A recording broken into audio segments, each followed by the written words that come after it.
శాంతి భద్రతలు క్షీణించడం ప్రభుత్వ వైఫల్యమే. హింసాత్మక ఘటనలపై డీజీపీకి బీజేపీ ఫిర్యాదు. బాన్స్వాడ, కామారెడ్డి, రుద్రూర్ ఘటనల ప్రస్తావన. ఉత్తర తెలంగాణలో మజ్లిస్ అరాచకాలు, ఆలయాలపై దాడుల వెనుక ఎవరున్నారు? రాష్ట్ర బీజేపీ అధ్యక్షుడు రామచంద్రరావు. సో నిన్న డీజీపీని కలిసిరు బీజేపీ రాష్ట్ర నాయకత్వం మొత్తం.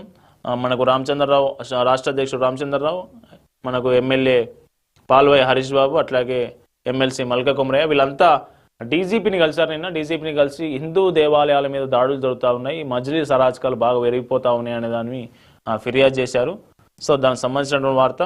రాష్ట్రంలో శాంతి భద్రతలు క్షీణించడం ప్రభుత్వ వైఫల్యానికి నిదర్శనమని రాష్ట్ర బీజేపీ అధ్యక్షుడు రామచంద్రరావు ఆరోపించారు. రాష్ట్రంలో ఇటీవల చోటు చేసుకుంటున్న వరుస హింసాత్మక ఘటనలపై రామచంద్రరావు నేతృత్వంలో బీజేపీ బృందం డీజీపీకి ఫిర్యాదు లేఖను సమర్పించింది. కామారెడ్డి జిల్లా బాన్సువాడ, కామారెడ్డి పట్టణం, నిజామాబాద్ జిల్లా రుద్రూర్లో జరిగిన 3 ఘటనలు లేఖలో ప్రస్తావించారు.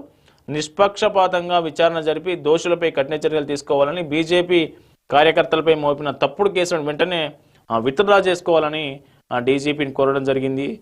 ఇది దానికి సంబంధించినటువంటి వార్త. రాజ్యసభ ఎన్నికలు నేటి నుంచి నామినేషన్ల స్వీకరణ. తుది గడువు మార్చి 5, పోలింగ్ 16న.